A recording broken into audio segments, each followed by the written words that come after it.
Keunikan serangga di setiap planet bumi memang selalu menarik untuk kita pelajari, seperti serangga satu ini yang mempunyai keunikan tersendiri pada sistem suara yang mereka hasilkan.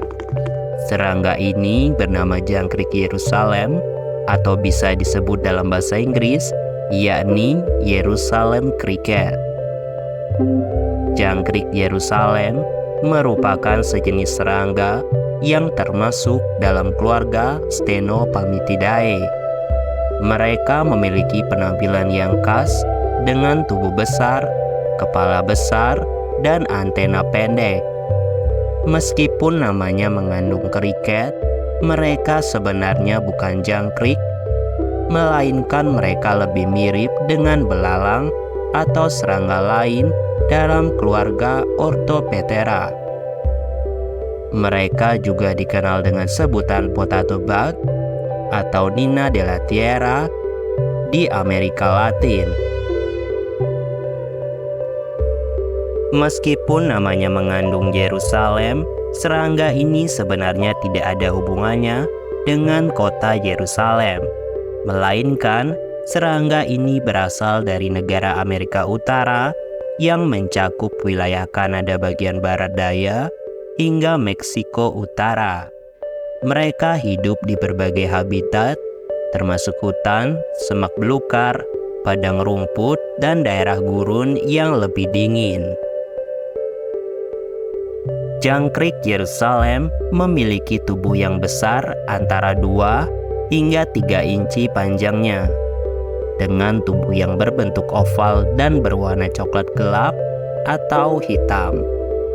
Mereka memiliki 2 pasang sayap, tetapi mereka tidak bisa terbang dan sayap-sayap tersebut tidak berkembang sempurna, bahkan lebih mirip seperti tungkai yang pendek. Jangkrik kriket adalah serangga nokturnal, yang berarti mereka aktif pada malam hari dan aktivitas utama mereka meliputi mencari makanan, berkomunikasi dengan sesama, dan melakukan fungsi reproduksi. Mereka seringkali lebih aktif di musim hangat daripada di musim dingin, karena suhu dan kelembaban mempengaruhi aktivitas mereka. Dalam sistem komunikasi, jangkrik kriket bisa melibatkan beberapa cara. Salah satunya, mereka dapat menggunakan getaran tubuh untuk berkomunikasi dengan sesama serangga, seperti saat memanggil pasangan untuk kawin atau memberi peringatan akan adanya bahaya.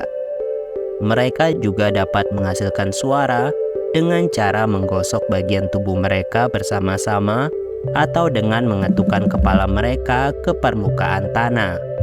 Suara ini dapat berfungsi sebagai panggilan kawin atau untuk menakuti predator.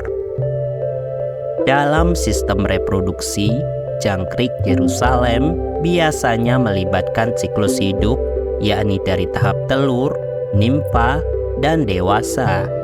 Betina biasanya meletakkan telur di lubang yang digali di tanah.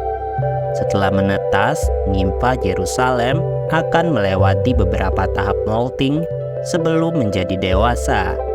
Proses reproduksi ini sering terjadi pada musim semi dan musim panas ketika kondisi lingkungan lebih menguntungkan bagi perkembangan telur dan nimfa. Jangkrik Yerusalem memiliki peran penting dalam ekosistem tempat mereka hidup. Mereka membantu menguraikan material organik yang mati seperti serasah daun dan sisa-sisa tumbuhan. Dengan melakukan ini, mereka membantu dalam siklus nutrisi di tanah, membuat nutrisi lebih tersedia bagi tumbuhan dan organisme lain.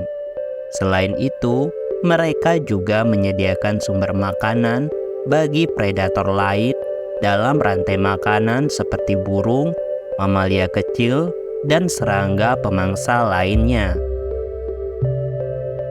Meskipun penampilannya menakutkan bagi beberapa orang karena ukuran dan penampilannya yang agak kasar, Jerusalem Cricket sebenarnya tidak berbahaya bagi manusia.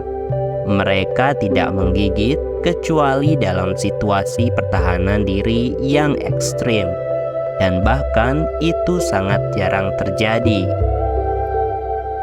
Dengan memahami perilaku, adaptasi morfologi, reproduksi, dan peran ekologis jangkrik Jerusalem, kita dapat menghargai peran penting mereka dalam ekosistem tempat mereka hidup, serta adaptasi yang memungkinkan mereka bertahan dalam lingkungan yang kadang-kadang keras di bawah tanah. Itu tadi penjelasan singkat tentang jangkrik Jerusalem. Jika kalian suka dengan video kali ini, jangan lupa like, komen, dan juga subscribe. Sampai jumpa di video menarik selanjutnya. Salam dari Planet Fauna. Terima kasih.